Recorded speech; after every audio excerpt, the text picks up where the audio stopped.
just wait till 11. It's 10:59.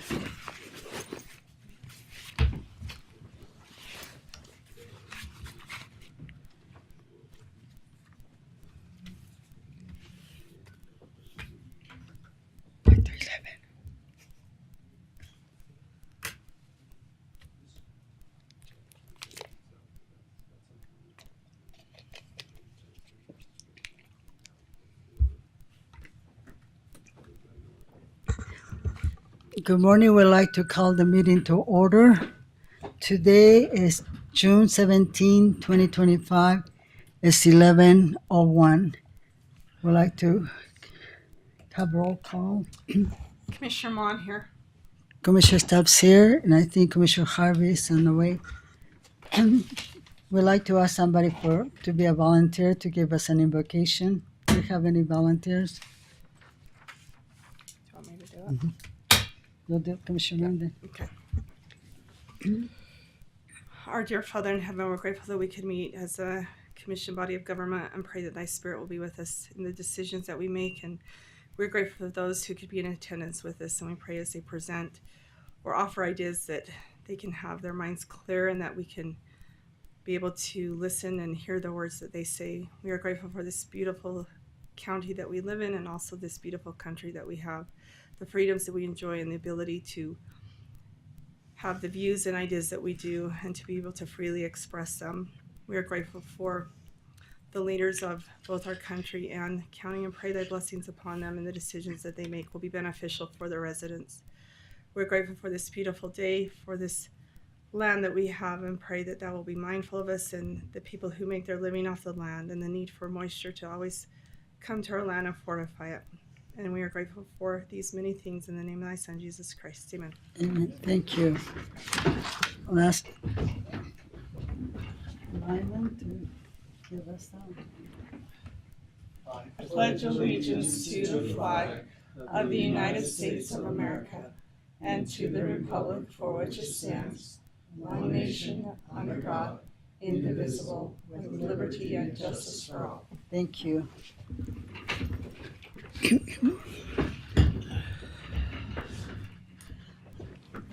So, do we have any conflict of interest that need to be disclosed? I don't have any. I don't have none either. So, we'll turn the time to our county administrator, Matt McDonough, for public comments. Okay, I've not seen anybody signed up in the room for public comment. We allow public comments for 3 minutes apiece. If there's anybody that is in the audience that hasn't had a chance to sign in, go ahead and take you first. And if there's anybody online wishing to make a public comment, then we'll turn our attention to those online. So anybody in the audience wanting to make a public comment? Not seeing anybody jump to stand up real fast. There's nobody online, so commissioners, that is your public comment period for today. Okay, we'll turn back to Mac for the consent All agenda. right. So on your consent agenda today, you have five items that are under consent. So you have approval of $7,183.65 in small purchases. You have $2,183.65 for the road department gear pump and a motor, and $5,000 for Visitor Services Utah Tourism Industry Association sponsorship. Item number 2, you have the approval of the June 3rd, 2025 commission meeting minutes. Item number 3 is approval of the check registers for May 30th to June 12th, 2025. And then item number 4, you have the approval of the 2025 State of Utah contract between the State of Utah Department of Health and Human Services and San Juan County for the aging program. Then item number 5 is the approval of the lease and service agreement with ImageNet for San Juan County Treasurer's Office print copy machine. This is a 60-year contract. It's just kind of routine matters. I think it's $37 a month for. Do we have a motion to approve the consent agenda? I make a motion to approve the consent agenda. And I'll second. So we have do you have any comment? I was just going to make a comment that I just wanted to thank the clerk's office for their effort. That The check register doesn't seem like that big of a deal to anybody, but we've had a few growing pains with this, and they've corrected. Well, I should say they have worked with other departments and have made this flow so much easier. And so I do appreciate their efforts. So thank you. Yes, thank you very much. Anyway, so we have a motion, we have a second, so all in favor say aye. Aye. Aye. The motion passes, and now we'll go to back to Mac. Okay, under the recognitions, presentations, and informational items, our first presentation is Latigo Wind Park. We've got Tyler and his team here today to give us a presentation on all things windy. Yesterday. Go ahead, come up here to the microphone. All right. Well, thank you for having me, everybody. Tyler Erickson, I'm the site manager here at Latigo Wind Park. And we've also got Holly Kiefer here and Luke McCandless here to help me out. We had a site visit with a bunch of elected officials and people from the area back in April, and during that visit it was asked that we give the presentation to the county commissioners. There's many people that enjoyed it, so I'm happy to be here to share that information as well, and answer any questions that you might have about the site or operations or about the company AES. So we've got this PowerPoint presentation. We normally give it to visitors of the site that are coming to work with us, and so there's a lot of stuff that's very job specific and So maybe we can come apply for a job, huh? yeah, hey. we are always looking for great people at site. Yeah. But be happy to start here. So first with AES, we've got 12.8 gigawatts of operating capacity right now, with 53 gigawatts in development. So we have a lot of growth planned in the next few years, which is great. And just personally working for the company, it's been amazing. And Latigo Wind Park,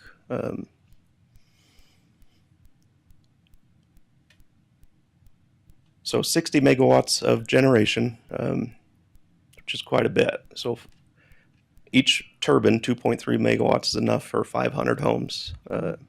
So how many do you have there? We've got 27 turbines, 60 megawatts total capacity.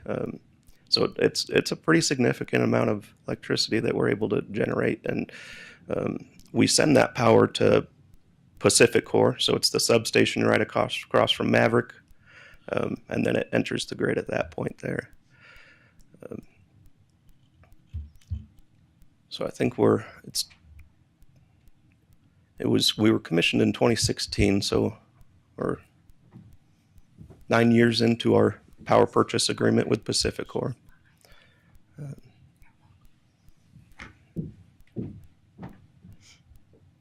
And yeah, as a lot of you saw when you're up there, and I'm sure you've noticed, we still use the majority of the land. The landowners all use the land for grazing, and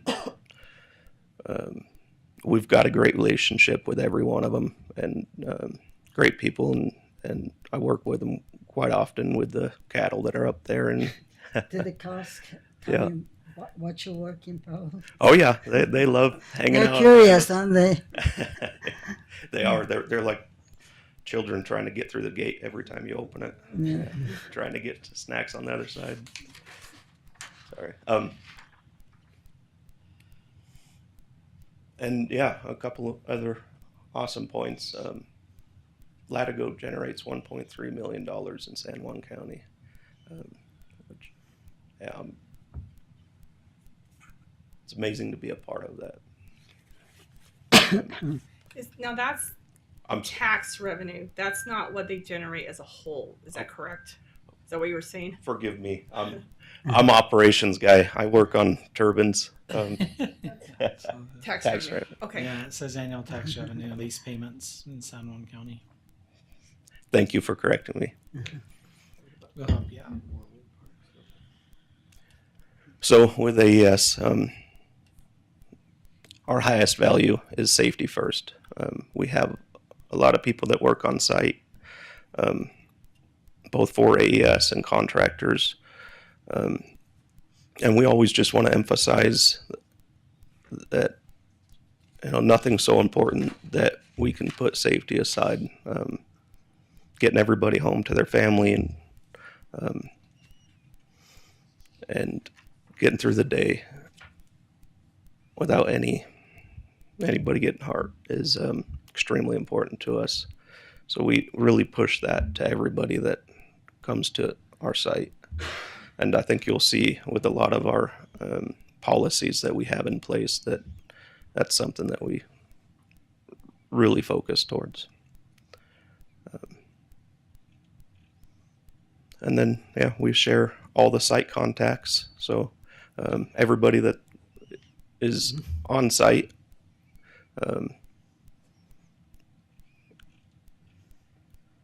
in case there was an emergency or any questions, they'll have everybody to get a hold of.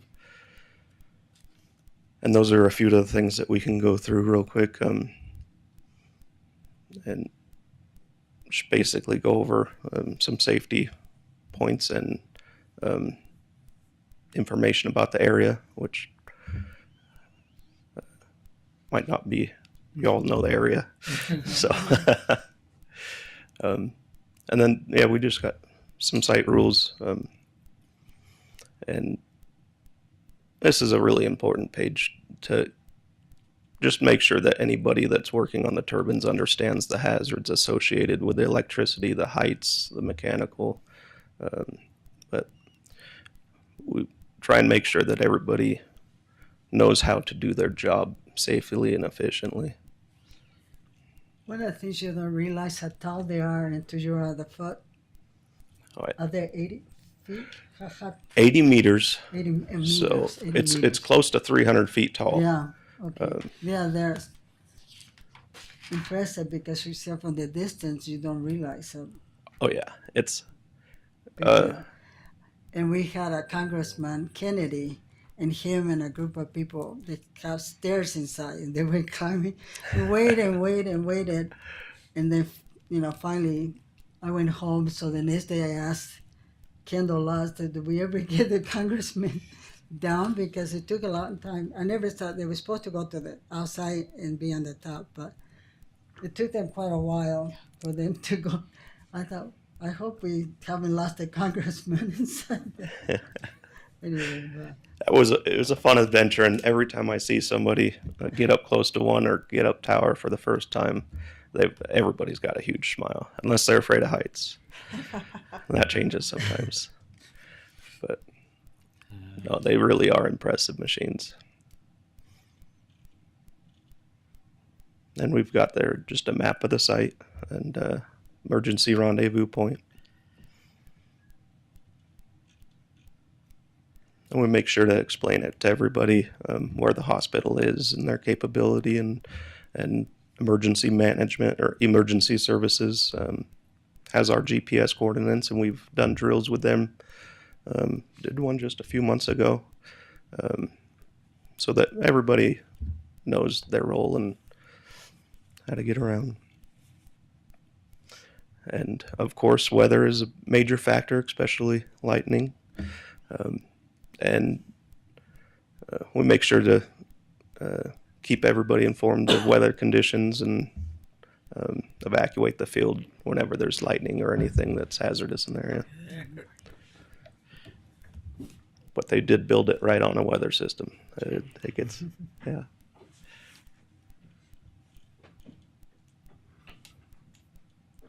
And of course, the wildlife, those cows, they're up there.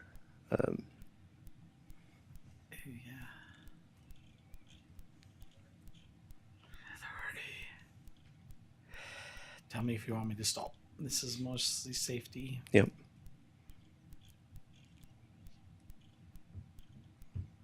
And then there's some information on the turbines. So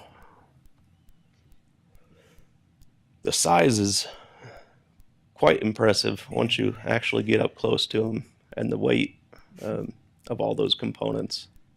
So you've got the rotor that has the 3 blades, and the rotor would be the center of the 3 blades there. Like I said, 80-meter towers, so close 263 feet. So getting up those towers, it's like crawling across a football field. It's a good workout. Yeah, that would be. One of the things I was thinking of down there under makes you wonder how deep you had to go in order to secure those towers. Quite deep. Luke, do you remember? All the cement that they use there.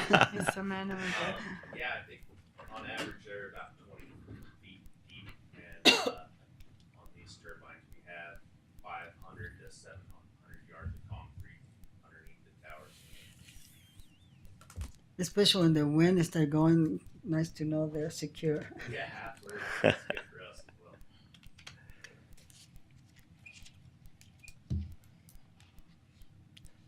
And then here's just a quick rundown of how the turbines work. So the wind turns the rotor there, and which turns a gearbox, and the gearbox speeds up the shaft on the opposing side and turns a generator. And the electricity is sent down tower to our substation, which is out in the middle of the field, and we increase the voltage of electricity and send it out through a couple miles of transmission line to Pinto substation there by Maverick.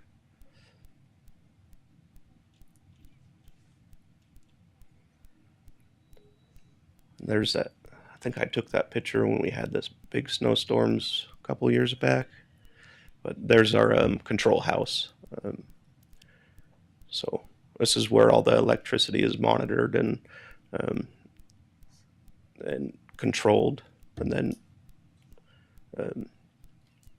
increased from the lower side 34,500 volts to 138,000 volts.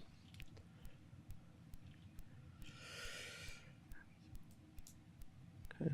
Yeah, and if any questions about the wind turbines or anything, like I said, I'm operations, so I'm happy to answer any day to day and what it's like being at the field and about the turbines. And then we've also got my help there that knows a lot more than I do. Juan has some question. Yeah. So I know we have these ones out there. Are there any more planned for our area? And then Holly, you and I had talked about privately. I don't know. I mean, are people looking to put anything on their properties still, or is this kind of this project for this area and that's it? We're always looking at the potential for building new projects, but we don't have any projects planned right now. And if people are interested in that on their land, they're always welcome to approach us and have a conversation. Okay. And did you get that contact I did send you? I can get that contact. Okay. I will. If you email that to me, I'll double check. Okay. I will look and see. Thank you.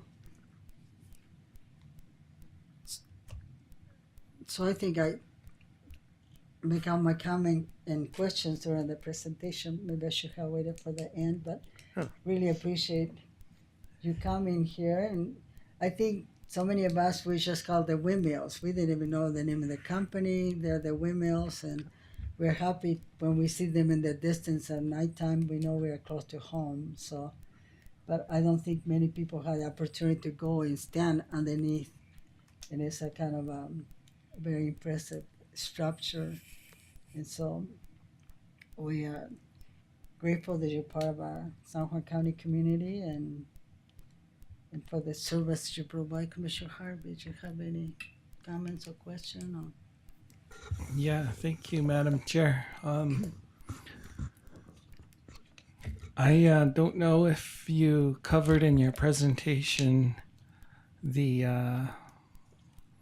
volume of electricity users from your system. Was that broken down in your presentation by who the users are and where majority of the power that you generate goes to?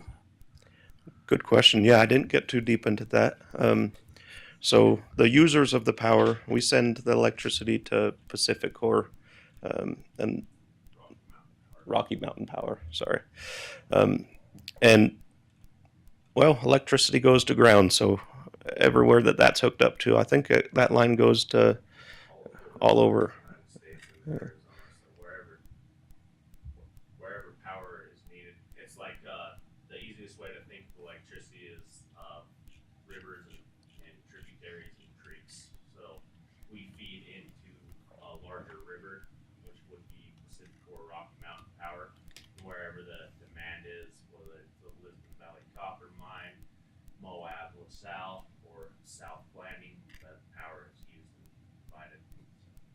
It's hard to break out the atoms of where it came from, just like in a river, but that's the easiest way to think about that. So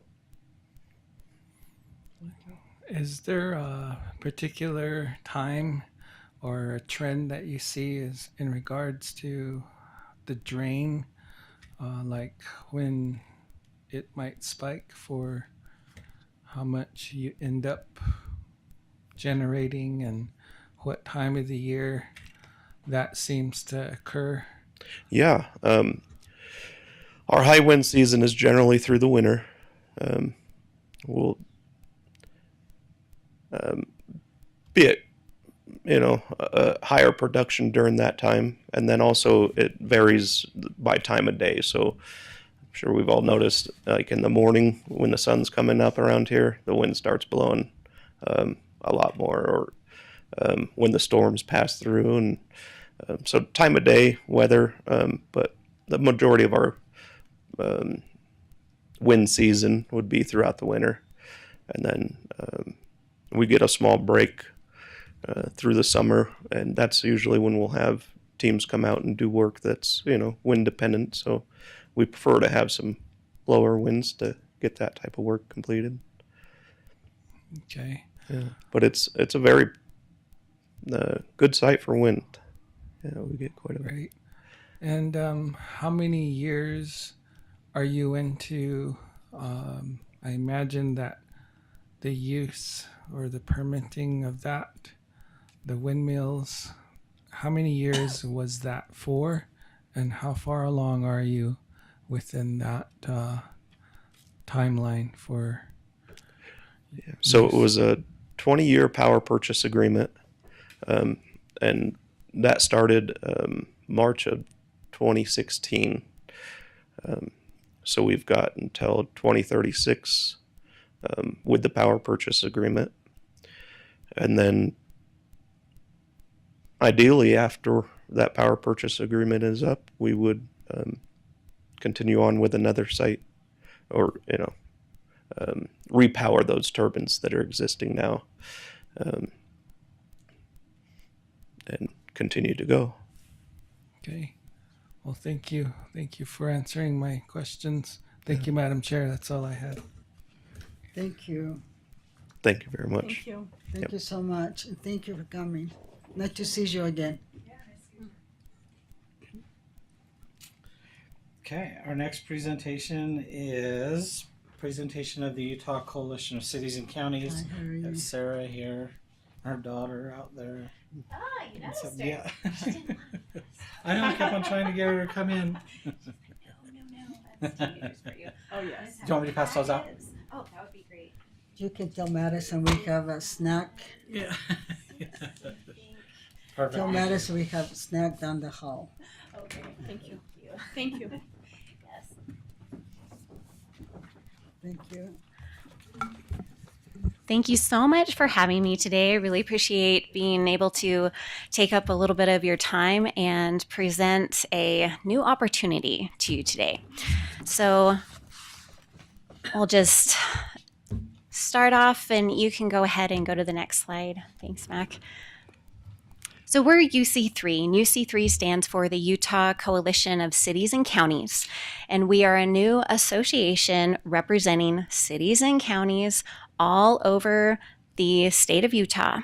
And the one thing that we do that is different from the other associations who've been in existence and serving you for many, many decades is that everything we do is to reinstate, reinforce, and amplify your constitutional authority at the state level and eventually the federal level.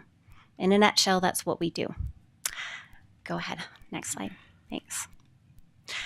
So obviously, we do provide full service lobbying, everything that you would expect from a lobbying firm, we do.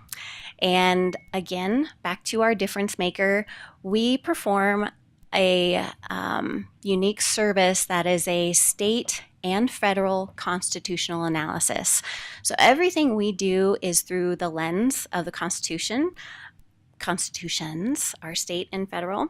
I like to use the analogy of my glasses. I wear glasses, and I see several of you are also in my club. And I use these glasses in order to correct my vision. And without them, I can't see clearly. The same thing is true for our constitutional authority and how actually our country and our state has been set up. As elected officials, you all took an oath to uphold the state of Utah Constitution and the federal Constitution. That's it. I was an elected official myself for 8 years in my city of Sultan, and that's back in Washington State. And that's the only oath I ever took, was to uphold the Constitution of Washington State and the U.S. Constitution. And the interesting thing was when I was an elected official, nobody, none of our staff and none of, we have a League of Cities and Towns also, and Association of Counties in Washington as well. And nobody ever once helped us to understand how to do our job through the lens of our constitutions. We had plenty of different kinds of trainings, but none of them focused on that. And we realized, wow, that's something that's actually missing. So that is one of the things that we do is, in addition to that analysis, we also provide education. And again, that is everything: planning, zoning, transportation, any kind of developments, your codes, everything through the lens of the constitutions. And this is our team. This is who we are. I am the founder and managing director, and my good friend Bernadette Brockman is one of our lobbyists. I'm also one of the lobbyists constantly up at the Capitol. In fact, I was just checking the interim schedule today. Looks like they're discussing a bill that will come forward to make it, I guess, easier for you guys to have fees established through your municipality in regards to utilities, so water and sewer and all that good stuff. I'm assuming that has something to do with districts, maybe possibly being taken in by the municipality. Anyways, keep an eye on it for you. She's also a great policy analyst, and she is one of our trainers. And Bill Lee, who is a former Utah County Commissioner, serves as one of our advisors. And he helps us with a lot of different things. And then Heather, who I know Rosa worked with a lot to help get us onto the agenda. She's our client relations coordinator, and she helps me coordinate with all the state legislative offices and stuff. And I had meetings with almost everybody. So we'll see if this, I don't know if this video will play very well, but I don't know. It's embedded in a PDF. Okay. Let's not worry about it. It's on our website. It's a great video, and you guys can go and look at it later. Okay, before I get into this, I just want to direct your attention to your packets. And I want to give you an example of kind of what we do. So you see on the right side, there's a little flyer that looks like this: Executive Order versus Senate Bill 337. And if you weren't familiar with Senate Bill 337, that was something that was introduced at the very last week of session, and it was a pretty big deal. It was known as the Beehive Development Agency Bill, and it would have drastically changed how cities, towns, and counties are constitutionally allowed to do their own planning and zoning, and a lot of your authority would have been taken away and given to the state. Thankfully, a lot of different people, including us, stood up and said, whoa, whoa, whoa, whoa, whoa. No, thank you. Let's think about this. I understand the intent. A lot of it was for, according to the authors of the bill, it was for statewide projects, energy projects. That was the idea, to cut through the red tape. And it's like, there were other options. You could have done it a different way instead of taking away the authority of local government. So we of course told them all the things that, hey, constitutionally, this is not going in line, and you're hurting your local governments, and you're not helping the state. And anyways, we also did the constitutional and practical implications of what that means. But on May 28th, the governor passed Executive Order 2025-06. And that was also known, you might have heard it as the BUILD, BUILD. Anyways, it's a very soft version of Senate Bill 337. Granted, it is an executive order, so it's not a law. However, there will be funding attached to it. So it's what we call a soft mandate. So if, and they have a subcommittee group chosen specifically that is already working on the different kinds of plans they want counties and cities and towns to adopt, and how you develop, and all sorts of things. That's happening right now. And it's not going in line with the Constitution. And so I just want to show you one of the ways that we update you, tell you what's going on, and then again, according to the constitutions, these are the implications. But remember, the Constitution is firm. Shouldn't be afraid to stand firm on that and to possibly raise the red flag and say, no, it's a nice idea that you have, but we can't. We actually took an oath to uphold the constitutions. So, nice try. Let's try to do this something else. And by the way, we always offer solutions. We don't just sit back and say, this is wrong. That's not the way you do it. We always give them ways. If this is what you're wanting to do, here's how you do it constitutionally. So, that's just a little snapshot of kind of how it plays out when we're looking at the new bills and laws that are coming down, so that you can be well informed and say, okay, well, this is how we need to do our thing here in San Juan. This is what we need to do. And then if you just look at the last couple of pages, this is a snapshot because we were up there all session long, and we just decided to take a quick snapshot of 10 different bills that passed. We decided to focus mainly on housing and zoning, and of course transportation plays into that a little bit. And we did a nice breakdown, just that table in front, and you'll see what does it mean to you constitutionally was the home rule authority, which is in our Utah Constitution, Article 11 of the Constitution. We actually have a very strong home rule state. You wouldn't think so by some of the laws that are passed, but it is true. And then, of course, this is a more in-depth report of what each one of these bills actually means for you, what it did. And let's see. All right, I think we'll go back to the slides. Mac, thanks. Yeah, full service. Oh, go the other way. Yeah, there we go. Full service lobbying. So just the different things that you would expect to have from a full service lobbying organization. These are all the things that we would offer you and provide as you ask us. All the things we're capable of doing. Crisis management. If that ever happened, we would be here for you to do whatever it is you need us to do. Keep going up. Again, the state and federal constitutional analysis, as you saw, kind of going through and just identifying the constitutional challenges, the implications, and what that does for you is it it makes sure that you guys are on firm ground because, again, you took oaths to uphold the state and federal constitutions. And so, we're looking out for you and just saying, okay, guys, this particular law, for example, is going to do this and this and this to the constitutional authority that you have. And this is what it means. Here are your options. And go forward from there.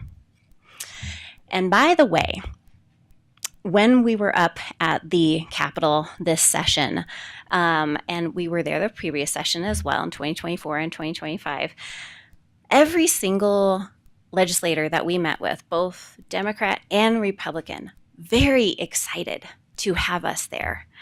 And they all said, this is such an important need, and understand that they're the ones who interact mainly with the associations who represent you and the cities and towns within your boundaries, right? They said that this is something that would dramatically help because they hear from their constituency a lot, and they realize that the constitutional authority of our local government has been compromised greatly over the past years. Again, the education that we offer, we have a webinar that's coming up in August, and tentatively the first couple weeks of August, we are planning to do that webinar. And again, we'll be focusing more kind of on that housing, planning, zoning. We will have one of our planning experts that he's a national guy. Currently, he lives in Oregon, but he's been helping states throughout the United States with planning, zoning issues, and how does this work related to local government and keeping that local government authority. And I just want to remind you, too, the way that our constitutions are set up. We have our federal constitution, and the spirit of the Constitution, of course, is found in the Bill of Rights. And we all think of the first preamble statement, right? We're all guaranteed life, liberty, and the pursuit of happiness. And that is why the constitutions are set up with the greatest amount of power outside of making war and printing money is with the individual. And so in the middle of everything, you have the individual, and then you have your local government that is set up around there. And that's also reflected in our own state constitution, Article 1, the power of the individual, and then also Article 11, home rule, right? And so you see that it's like I think of it like as a circle, concentric circles going out. And so you have the individual in the center and local government who is there to also protect the rights of their individuals, their citizens who live within their boundaries. And then you have the state who serves as a check on kind of local government. Are you guys doing your job? And then also federal government, don't overstep, right? And then you have the federal government who is on the outside, and they also serve as a check on the state, making sure that they're not supposed to overstep their bounds as well.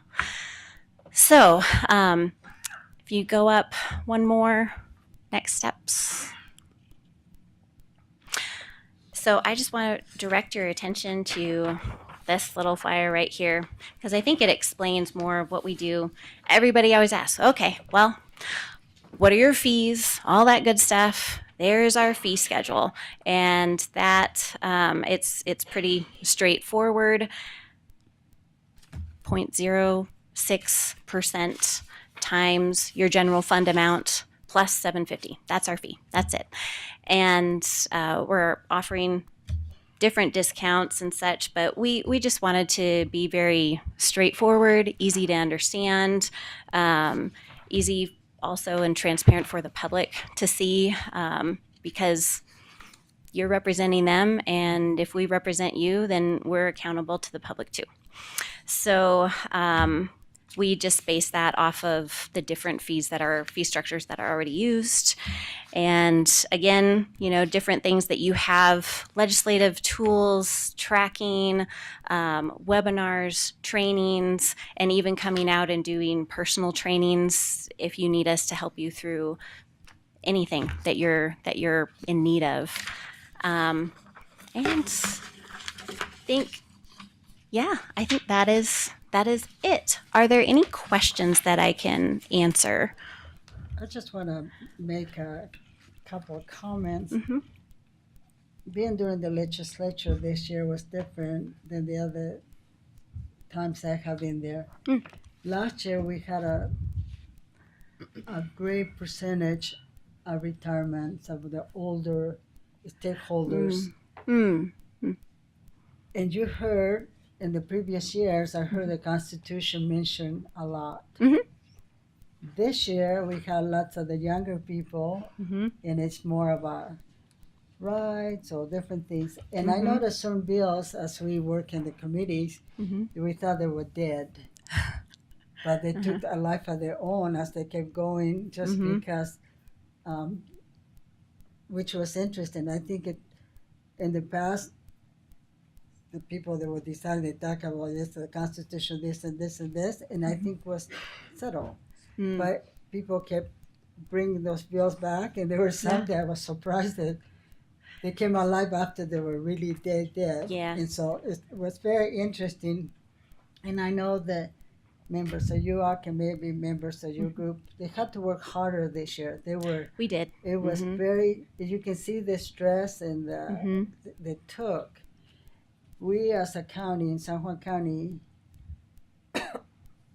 is a county, especially in the older generation. They're the ones that either children of the people that fought in World War II Yeah. or some of them. And you know, I wasn't born in the United States. I'm a naturalized citizen, and so they talk about the Constitution. It's very important, and sometimes the younger, as we go around doing presentation, sometimes I feel like the younger generation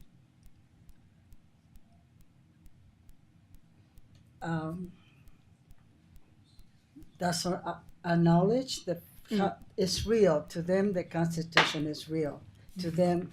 Land issues, whatever the Constitution provides, is so strong. And it's interesting to see the younger generation almost not making fun, but almost saying maybe other old fashioned, Oh. you Mhm. know. And it saddened me because I came from a country, that Argentina, where we had to fight a lot for Yeah. our constitution, for our rights and things like that. But anyway, so I think, you know, this is a good thing to have to maybe educate the new Mhm. comers that coming to be at the Capitol, where they're going to be making decisions that not only affect the big counties, but Mhm. when it trickle down to counties like ours, you know, Right. like the smaller counties, Mhm. we are large in land, but small in population. Mhm. Then maybe we can train those leaders Yes. to be like the ones that retired last year. Mhm. And I kind of miss that, to have Yeah. that foundation that when you hear, Mhm. we need to uphold the Constitution, and it was different this year. So I just want to make that, and I appreciate you being here and Yeah. teaching us that. Commissioner Mon, do you have a comment? Absolutely. No, I don't. But thank you for your presentation. No. Commissioner Harvey.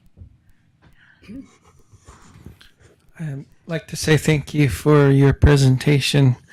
I was a little more interested in your education piece in regards to how you provide that education. Is it through what is your format, first of all, like for elected officials? Should we decide we want to be part of the coalition and we're seeking educational services? What's your platform, your format? How does that work? So we will do both virtual and in person. So we haven't planned an in-person conference, whether we do a conference or whether we do kind of a traveling regional roadshow, if you would. It's more what would be the biggest benefit for our members. Would it be better to come to you? I'm kind of leaning toward that option. And obviously, I actually live in Saratoga Springs, and so I've been traveling around. I think we'll do 2,000 miles will be the end of this particular trip, but over the past few weeks, just traveling around to different counties and cities and towns. And like I said, virtual, in person. And if you do have something that is, you have something new coming to your county and you're like, okay, how do we work with this? Maybe it's something that involves both the cities and the towns that are also within San Juan. You're like, we need to figure this out. Will you please help us, and understand how to do this, constitutionally, and just making sure that everything is stayed in order. We would be happy to come down and provide that personal one-on-one training if you asked. So it's kind of the virtual traveling regional conferences. We'll probably do larger conferences in the future, but and then as asked, so on call, you could say, we could do that too.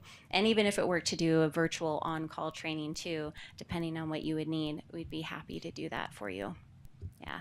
Great. And Commissioner Stubbs, to your point, yes, it's been very interesting. And some of the brand new elected legislators this year were like, oh, that's an interesting idea. Some of them were all, wow, that's amazing.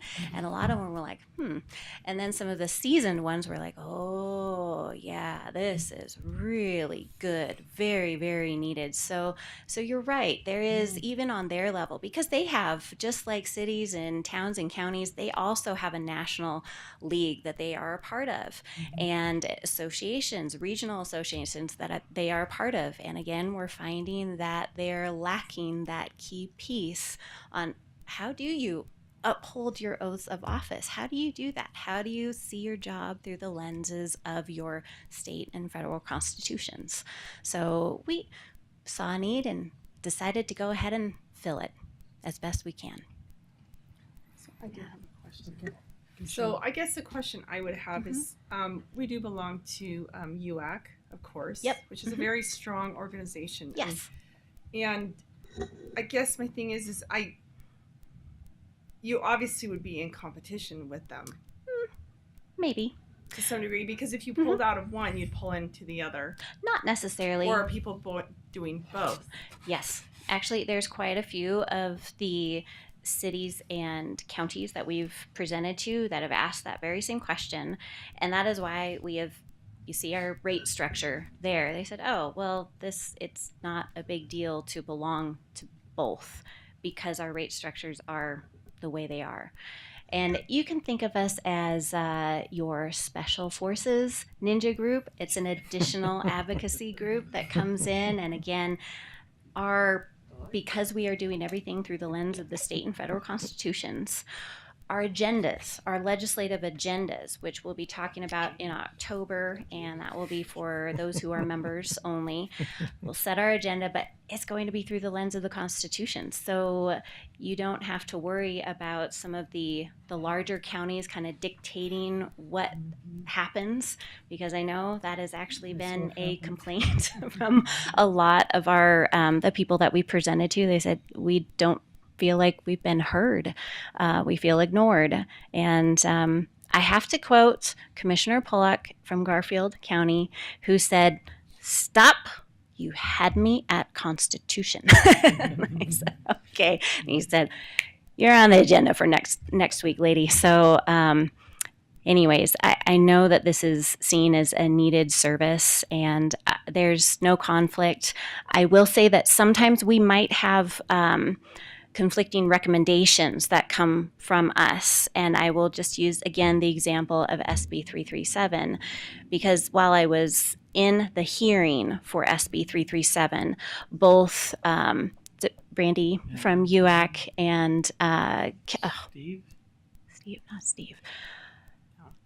Cameron from the League of Cities and Towns. And they both came up and said, we fully support this SB 337. Our members support it. Oh dear. We did not. For obviously, I laid out the reasons for you right there, and so there may be some times that we have recommendations that are conflicting, and we'll of course alert you to that as much as we know. Sometimes we don't always know the bills that the league and UAC are supporting just because we're not members. Sometimes they'll put it up for the public. We intend to always put it up for the public because, again, we believe since you are public officials and we are representing you, what we do should be visible to the public and apparent to them as well. Okay. Commissioner Stubbs, one more question, if I could. In regards to your constitutional analysis, what some areas you help to review for counties and their policies? Actually, any area that you would ask us to do. So we're not going to force that on you. But if you guys say, hey, we'd like you to look at our zoning ordinance section, would you do that for us? Absolutely. And I will say that while you saw our 4 members that we have as part of our staff, we also have, could say, on-call contracts with attorneys, with constitutional scholars, with planners, and they're willing and able to come and help if there are specific things needed, and we will bring them in. Yeah. Very good. Okay. Thank you, Commissioner. Thank you for coming. Yeah. And it's nice when people come and see San Juan County, because when we're trying to Beautiful. talk about a big small county, Yes. large, Yes. and people have no idea of what we're talking, and I think having people come, it kind of it gives a vision to them of what it's like. And so I hope you take time to go visit some of our areas here, and we welcome you here, and your daughter. Yes. Anyway, thank you very much. Yes. Thank you. And can I ask you guys have just any one? I have one question for you. What does success when it comes to this kind of advocacy, what does it look like for you?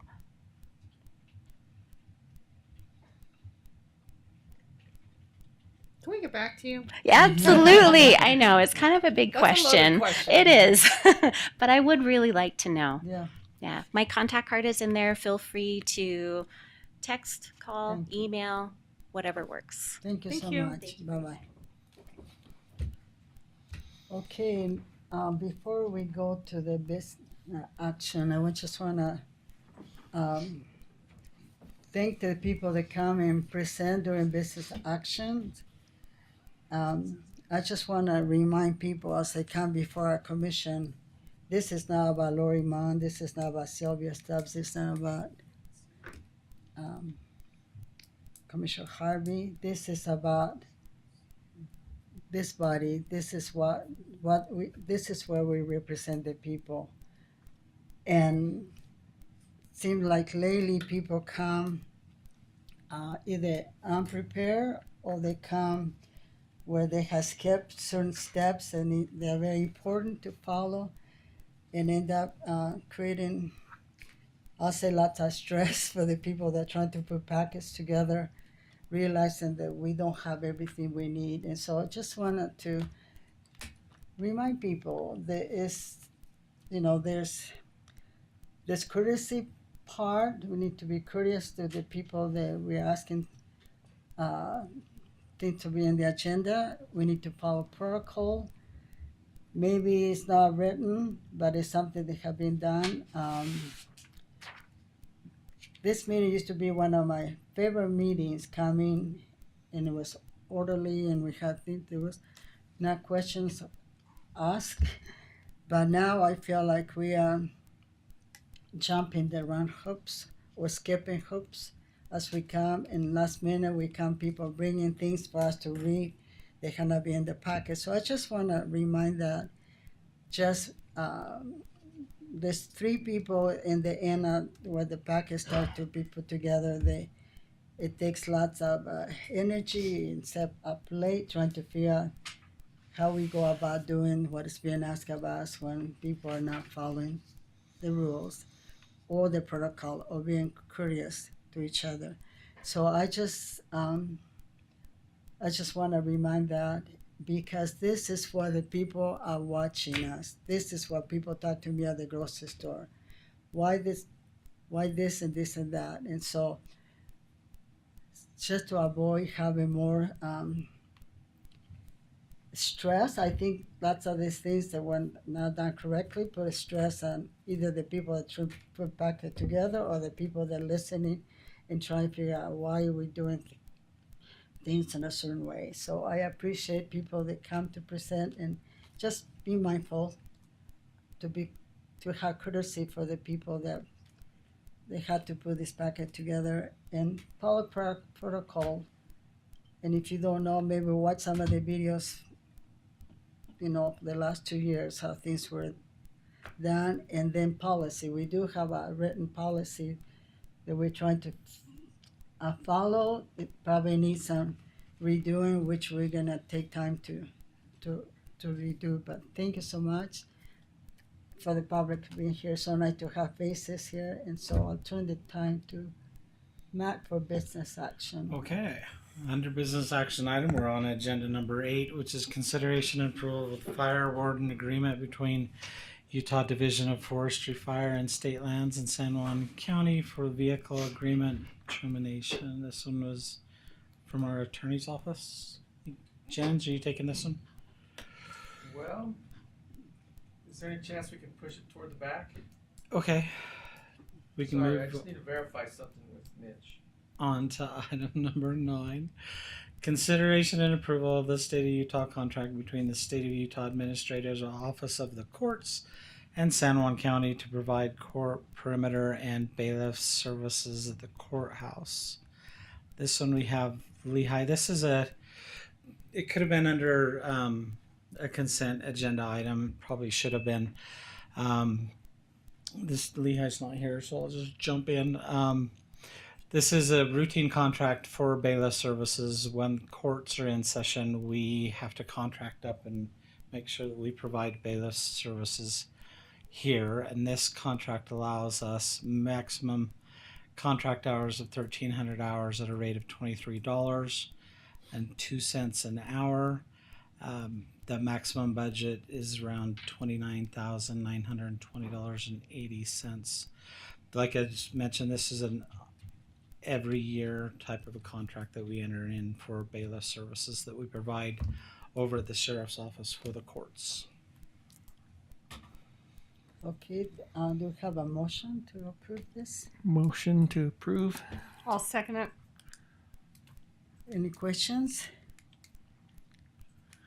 No questions. All in favor say aye. Aye. Aye. The motion passes, the resolution passes.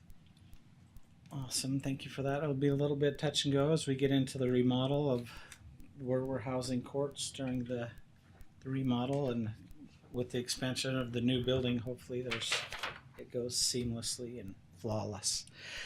Next item on your agenda, item number 10, is consideration and approval of an equipment exchange agreement between San Juan County and Blanding City for an equipment exchange and demolition waste acceptance for the county landfill. We'll turn our attention over to Jed to present this item.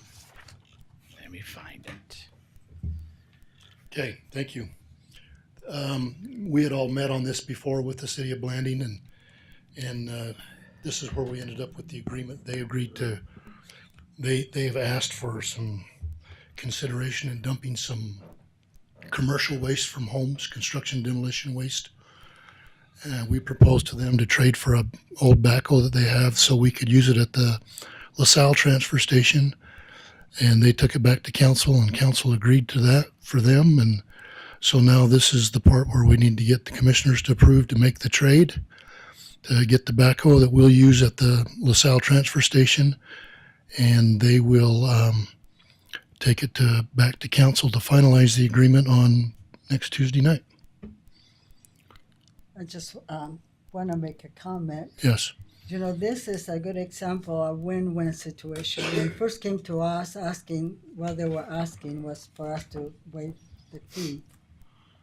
And we knew that if we start with one city, then pretty soon you just don't know when to say no. But I like that we sat together and you had a plan, you figure out a way how that we can create a win-win situation. And it's good because in this part of the world, when we're a large county with small funds, it's nice to be able to create this win-win situation. And I think it happened when we sat together and talked, and we can, what did you have to offer? And I was so impressed that we started with something that we thought, well, how do we say no? I would agree. But before saying no, you know, you thought about it and thought opportunity, and I think that's what, as a county, that's what we need more of that, where we can get out of a meeting, feel like we all won, we didn't say no, and I'm very excited because, you know, you have to live with the cities.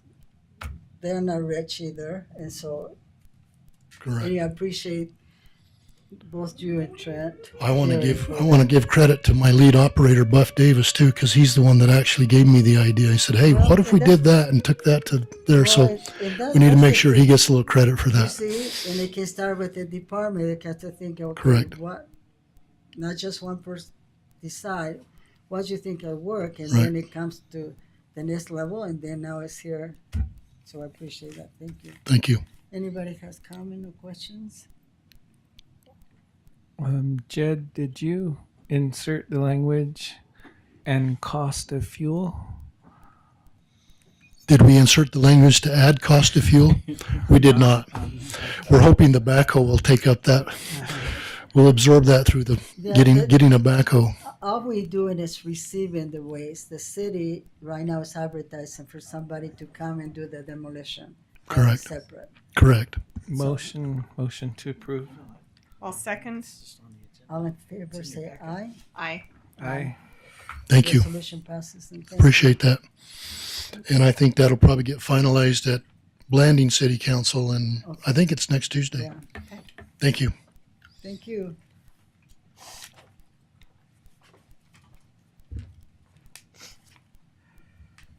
Okay.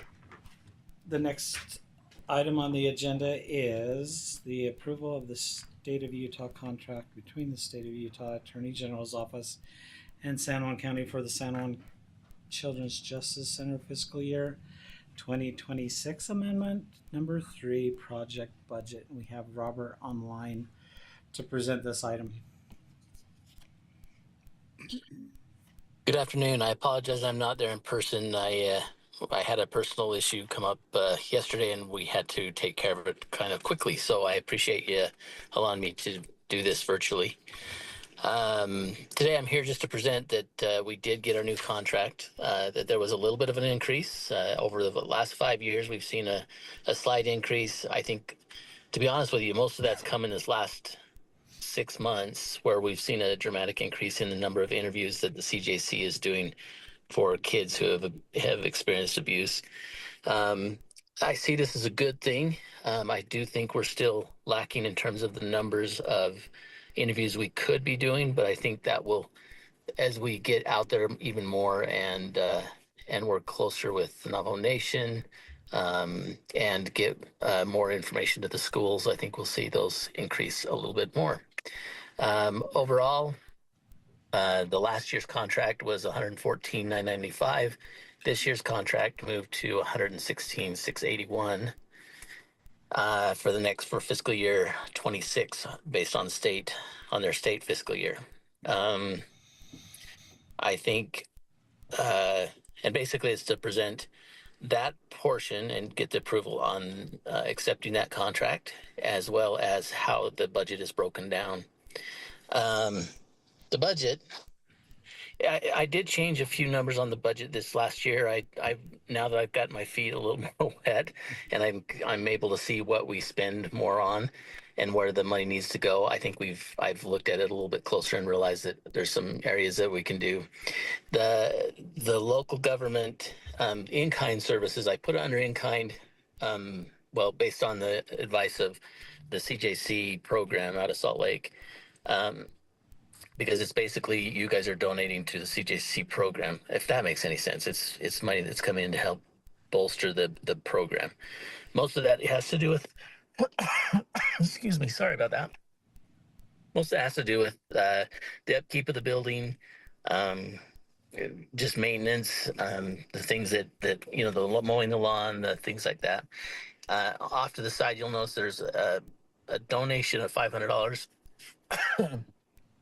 It may come out to be a little bit more than that, because what I've had a donation of being able to paint the existing building and take care of just make it a little bit nicer until we get either the approval of the new building, if we can work towards that, or things like that, so we can continue to upgrade the building as it is.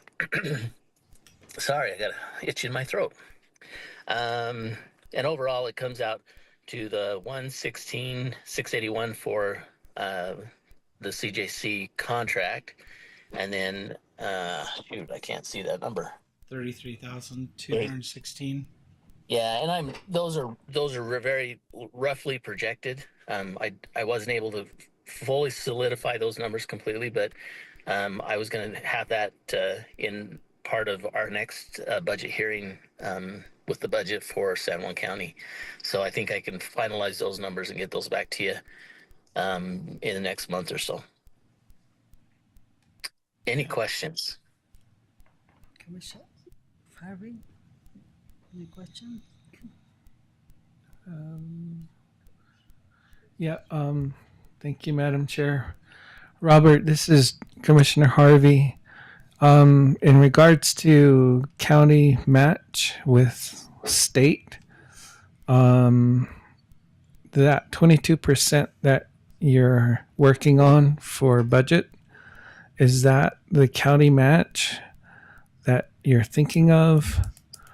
And does this grant require county match? It doesn't require county match, but what is required is if the state legislature comes back and says, show me what the county's putting into it, they're gonna look at the percent or the money that is going back into the CJC program to manage the program for the area. That 22%, I'll be honest, is probably a little bit on the low side. I'm sure the county and Mac may be able to. Mac, I think, knows those numbers a little better than I do, and that's one of the things that this happens so fast because the contracts that aren't actually coming out for most of the areas until next week. They're due today for the county. I've rushed mine so I could get it presented in this hearing today with the commissioners today. So you'll probably see an increase of that 22%. Last year, I think it was 36%. And I couldn't get enough information to determine whether the 36% was enough for the county or not. But what was approved from the CJC program out of the Salt Lake was that as long as we can show a percentage that money is going back into the money that we receive or the contract that we receive, that we'll be fine. That there shouldn't be issues regarding the legislature. So that's why those numbers are put in there as part of the description of what the county will maintain. Okay. Then my last question is, are there any reporting requirements for the state that we're obligated with this contract? Yes, and I do that based on our CMS, the management system for maintaining the number of interviews, all of the documentation of each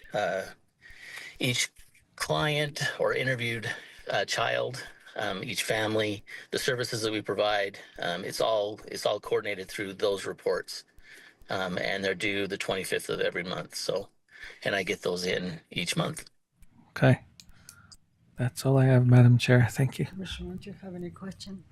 No, I'll make a motion to approve the contract. I'll second the motion to approve. I just want to make a comment before we vote. I just want to thank you. It's amazing. We started with just a little bit, and it's so nice to see this program growing. I know it's very, very important for our county to have this locally instead of traveling to more. Anyway, thank you so much, and all in favor, Aye. say I aye. Aye. So the motion passes unanimously. Okay. Thank you so much. I appreciate it, and I Thank am you. excited about where the program is headed, and we'll be talking more with the upcoming budget hearings as well. So, looking forward to more discussion on. So I hate money, but more discussion on money. Money's important, so It, thank you. it, We'll see you. thank you. Bye See bye. ya. Okay. Item number 12, consideration and approval of the Governor's Office of Economic Opportunity Familiarization Tours contract between the Utah Office of Tourism, San Juan County for Trade and Media Familiarization Tours and Staff Board and Venture Education Meeting and Tours. This one was going to be presented by Allison. She is out right now at a conference back east and wasn't able to make it, but just looking at the contract itself, this is kind of a catch-up. She presented this several commission meetings ago regarding the familiarization tours and kind of gave an update on one of the familiarization tours that she had hosted here in the county. Super important that and critical that we continue with these services with the state of Utah's Office of Tourism. On here, the contract amount that the Office of Utah Tourism has committed to pay the county up to, but no more than a maximum of $15,000 in total costs for costs authorized under this contract, which is, you see that general purpose of the contract here. Had an opportunity, and this is kind of shout out to Allison and everything she does. I had an opportunity to watch one of the videos from an individual that she had taken on a tour of this area, and I was super surprised of how much goes into a familiarization tour where she takes them out to eat to specific areas and then takes them on hikes. All the while they're asking questions, she's fielding the answers, question and answer, and all of this it kind of takes place outside of her regular work hours.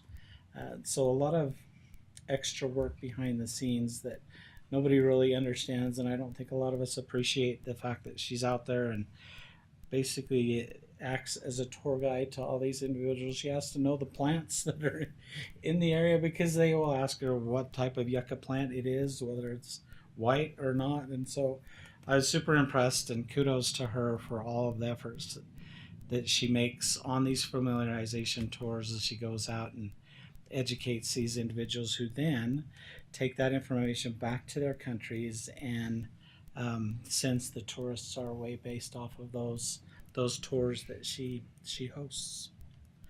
So that's what your contract is for you today. It's just that agreement for that $15,000 to continue these services here in this area.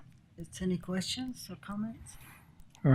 only comment is I like that term, media familiarization tour.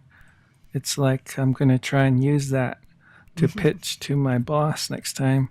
I'm taking 5 days off because I need to take a media familiarization tour to Lagoon. There's lots of medias out there. So with that, I'll make a motion to approve. Do you have a comment? I'll second. I want to also follow up with, before we vote, the appreciation I have for Allison. You know, when she goes around with people, she is so excited to show off San Juan County. One of my favorite places to see her in action is at the Capitol, when tourism come to the Capitol and she is there. And this year she had the most colorful banners and everything. She is just so excited. It's like, I don't know, like she just make our county look so good. And when she have visitors, she is part of the assignment as she trying to sell our county to to us, and so I appreciate her, and I so privileged to have the opportunity to work with the department, and so I get to see a lot firsthand. So thank you, Allison, and I know she wished that she can be here to do this, but so since we don't have no more question comments, all in favor, say aye. Aye. Aye. And aye. So this resolution is unanimous. Okay, item number 13 is consideration and approval of the right-of-way grant between the United States Department of the Interior Bureau of Land Management and San Juan County to terminate this. This isn't to terminate. Come back again. To include the Salt We'll Lake see about that. Meridian Access Road. Essentially, what this is when you drive out to and go and visit the landfill, there's a section of BLM that we have to have a right-of-way access from the BLM for, and so every 30 years we apply for it, and the 30 years has been up this year, and so we had to renew that that right-of-way to the landfill, and we're gracious that they're willing to continue to allow us to use this right-of-way, because if not, we wouldn't have access to the landfill. And so with that, I also want to extend appreciation to the BLM with this right-of-way. In a typical right-of-way outside of government sector, you have the costs of construction and maintenance and oversight of that right-of-way, but then you also have to pay rent for that right-of-way. Here, the BLM has graciously waived those costs for us for those entire 30 years. But what this does is it extends that right away up until December 31st of 2055. I will not be here to present that next time. So either way, we do have to approve the right of way and get the signatures on it so that we can continue our operation, access to the operations down there at the landfill. Any question or comments? No questions. Motion to approve. I'll second it. And we appreciate all you guys do for us. Thank you. And so all in favor say aye. Aye. Aye. Aye. The resolution passed unanimously. Do we still have somebody else? So we do. Item number 9 is what we had skipped, Okay. which is, Number 8? or item 8, sorry. Consideration and approval of the fire warden agreement between Utah Division of Forestry, Fire, and State Lands and San Juan County for the vehicle agreement. Thank you for accommodating that little delay. So the county has an existing contract with the Utah Division of Forestry, Fire, and State Lands. And typically those contracts allow for what's called a chase vehicle for the county fire warden. So what you have here today is an appendix, or just a part of that agreement, where the county is agreeing to provide that vehicle for the county fire warden. And Ryan is here if you have questions for him. But this vehicle is insured by the county, and it's for his use to do his job. He can use it to go to different places and do trainings and so forth. So I think it's a routine part of this type of agreement between a county and the Fire and State Lands. So don't know of any reason the county couldn't approve it or wouldn't approve it. Historically, in the past, the state had given Ryan a vehicle out of the state fleet. However, about a year ago, Ryan, correct me if I'm wrong, 1.5 years ago, the state came back and said, hey, counties need to be providing the vehicles for you instead of the state. So it was either we could lease a vehicle for Ryan to utilize, or we'd let him utilize one of our existing vehicles out of our existing fleet. I believe, Ryan, correct me if I'm wrong, we chose that option is to provide you with a county vehicle. That's great. And So is that your preference? Say that again? Is that your preference to have one of the county vehicles? Is that what? Is your I guess it it should saves be the county costs is really. Yeah, so when this has come out, the state, we provide the engine, state provides the engine. mostly for fire season, between June 1st and October 31st. We'll run the engine. We provide that kind of stuff. In our warden agreement, it's in there that stipulates that the county will provide a chase vehicle that we'll utilize more from November 1st through June 1st. And in that is where we will take that vehicle. We'll go around, we'll do all the inspections on trucks with it, apparatuses for everybody in the departments, the fire service. We go doing all of our training to keep our certifications up. Plus, we go through and do all the training of the VFDs throughout the whole county. And that's the vehicle that we use for that time frame. Any questions, comments? No Well, questions. Thank you so much for all you do, and we have a motion. Motion to approve? I'll second. All in favor, say aye. Aye. Aye.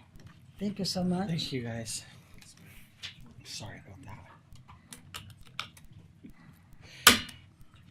Okay, next on the agenda, so we are now down to commission reports. Hey, thanks, Ryan. You want to go? Do you want to go first, Commissioner? Whoever you want. You can go ahead and go first. All right, so for commission reports, the rodeo is over. It's a good and a bad thing. It took up a lot of time, a lot of volunteers. I had a great committee to work with. We also had our contract with Annie Mortensen out of Prescott, Arizona.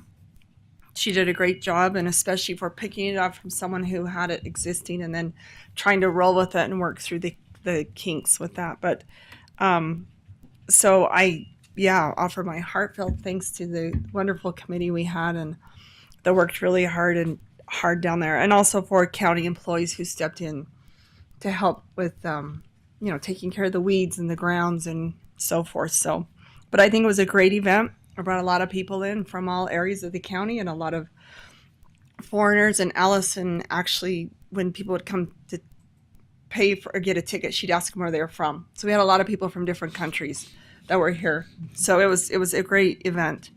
Another thing is both I and Commissioner Stubbs attended an EMS listening session with the state. I think we learned a lot from that. Mm-hmm. And also, it's nice to know that someone at that level is listening to your individual problems and the problems you have within your county and trying to work with you on a local level to see what you can improve on. And generally, of course, with all EMS departments and fire, funding is an issue. And so making them aware and so that they can help try to work on solutions that will help alleviate some of that within the counties and help. So these essential services can be funded continually. So that's my update. Commissioner Harvey? Do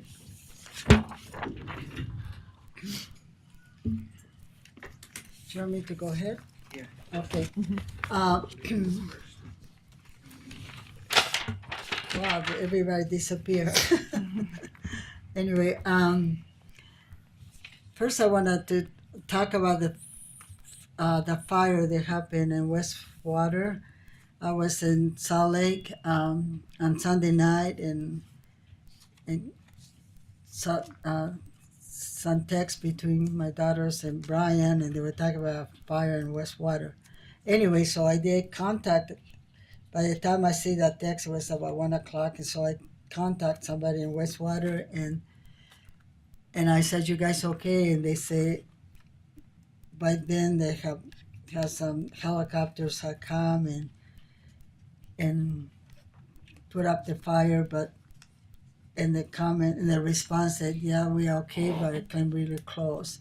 And learning more about the fire in the canyon affected not only the Westwater, but the people that live from the Blanding side, snuggled against the canyon, and so there was some burns and other seemed like a vehicle being burned and things like that. But we were so glad for the prompt response and from people in the area near San Juan County cities and places they came and assisted that. There also was a fire in Navajo Mountain. And in Navajo Mountain, we had the issue with the senior center where the sewage septic tank needed to be empty. We still kind of trying to finish that. It had been going for like a couple of weeks, the issues, and so hopefully by this week we'll have some good news where the center is operating again. I think one of the most exciting thing for me this week it have been the Supreme Court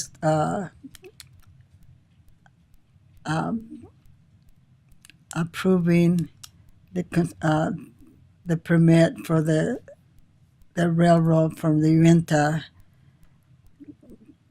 that's going to connect in to, I think, in Green River, and it's going to go all the way to the Gulf of Mexico, carrying oil from the basin. It has been exciting ride for me because I am a byproduct of a father that worked for the railroads in my country, and it's really big. The railroad, being a child of the railroad was very beneficial. Had lots of benefits being part of that, and just I always look at trains with excitement. And we were joking with my daughter last night because she's a grown woman, but when she was 15 or 16, I wake her up so she can count the train, because so she can do it for Papa. Anyway, so it was a very, very emotional to hear the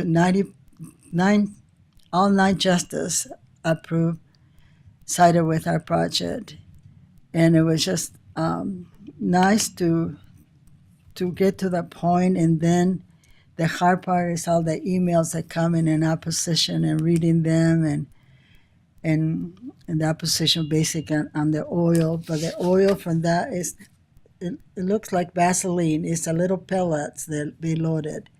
So if they fall in the river, they're going to float and it's going to be a scoop. It won't go into the water, basically like if it was a spill of liquid. And if it's in the ground, it can be a scoop.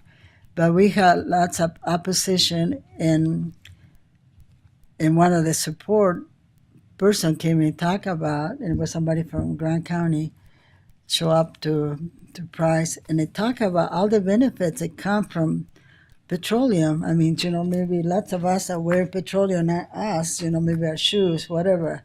There's lots of products that came from petroleum. Anyway, it's an exciting news. We were so excited about, to the point you want to cry when you see something that have been going for years and years. I think probably Commissioner Adam was one of the regional commissioners that were there talking about the railroad. It's going to benefit the basin. The basin only has one highway that goes in, and it's really hard for trucks to haul that kind of stuff. It's going to benefit the whole state of Utah. And I was, as a previous job, I used to monitor the Head Start programs in the basin.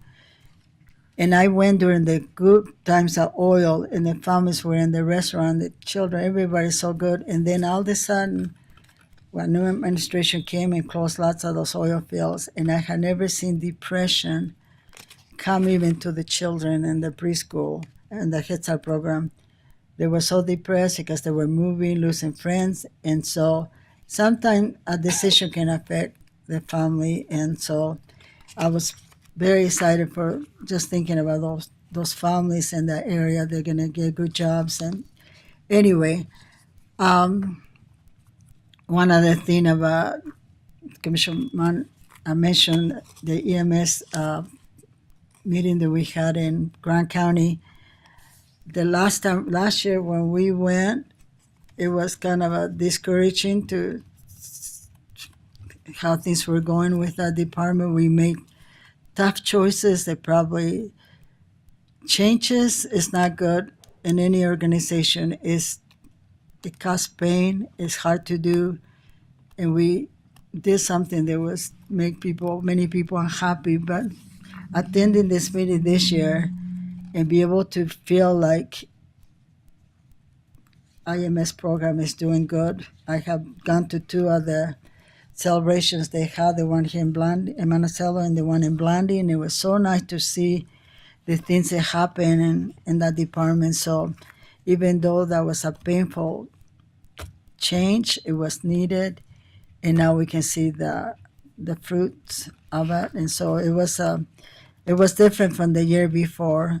I mean, when we were reporting or talking about the MS program, and so aside by that, um, I I I also work quite a bit with Talia community development, and one of the things that they, I've been looking a lot around is about housing opportunity. We need to be able to build affordable homes, and so anyway, that's all. Thank you, Commissioner Harvey. All right. Thank you, Madam Chair. For my report, just some dates to keep in mind. Tomorrow, we have a subgrant meeting with the Rural Leaders Economic Mobility MAC. I think also includes Talia for our grant. I think we're trying to finalize that so that we can get funded from NACO. June 22nd, that's a Sunday. This coming Sunday is the Aneth chapter meeting down in Aneth, Utah. June 25th is the Navajo Revitalization Fund meeting. And then June 30th is the day we set for the fire station meeting with Navajo Nation. So I think I got that for 3 p.m. on June 30th. And then NACO, our National Association of Counties conference, is coming up. I've got July 11th through the 14th. So that's upcoming. And those are the dates that I have. But just thank both Commissioner Mon and Commissioner Stubbs for their representation at the rodeo. Thank you, Commissioner Mon, for setting up a booth for suicide prevention and trying to share that message. Appreciate that. Also, looking forward to Representative name just left my mind, Monson, in regards to when we'll be able to sit down and meet with Lieutenant Governor. So I'm just waiting for those dates. Maybe that'll fill up our month for June. So I thought that was next, or is that not next week? It was tentatively for next week, or it's not now?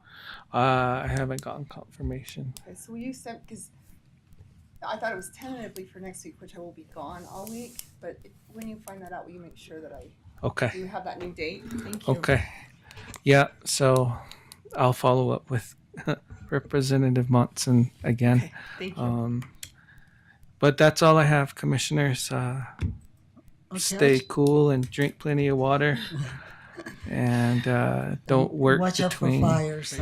Yeah, don't be out in the sun between 12 to 6 without sunscreen. Yeah. Thank you, Commissioner. Yeah. I just want to add, lots of times we are gone as commissioners, we go in one direction or the other one, and we had to go and help us to bring resources to our area.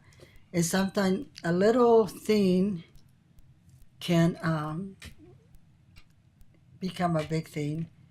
One of those little things was a grant the MAC wrote for $3,000. And because now we had the opportunity, Commissioner Harvey and I go to Washington, and we met these wonderful people. And in that had grown, those $3,000 had grown to a lot of opportunity for us. And so I just, sometimes when we are gone and people think, well, where are we, or what are we doing? When we travel, we may go to exotic places, but you know what? You spend the whole time in meetings. You don't get to enjoy, they keep you busy. And so that's the thing that sometimes we have to kind of let people know, yeah, we are not going for fun. We are going to make connection and that $3,000 grant that was a grant on upper mobility, it produced a lot of opportunity for us, and so anyway, I just want to say that. And we Commissioner make one Stubbs? more motion. Do you want to say one I more? actually would like to I would actually like to make a motion to go into a closed session for the discussion of personnel. Okay. May I ask a question, please? Oh, Yeah. Uh-huh. This is Larry Ellertson. Just a point of in my confusion on item number 13. It says to terminate Yeah, the Salt Lake it's- Meridian Access Road. It's not to terminate. We can't terminate the Salt Lake Meridian access road, so that was a typo. It's to continue? It is to continue. All right, very good. I assumed that Sorry was about that, what was Larry. happening. I'm easily confused. So are we. That rodeo took place, and so. Yeah. Thank you so much. Nice to see you. Take care. It's good to be with you. Good to see Thank you. Bye bye. That was part of the reason I came. I was like, what do you mean? Yeah. Sorry. So we need a motion to go. Do you want to make it? Just go ahead and make it. What do you want to? So I make a motion to go in a closed session for the discussion of personnel. Okay. Do we have a second? Question. Do we need to identify on our agenda that, or can we go into executive session at any time? It says we can go in at any time. Okay, then I will second that motion. All in favor say aye. Aye. Aye. So who stays in the room? So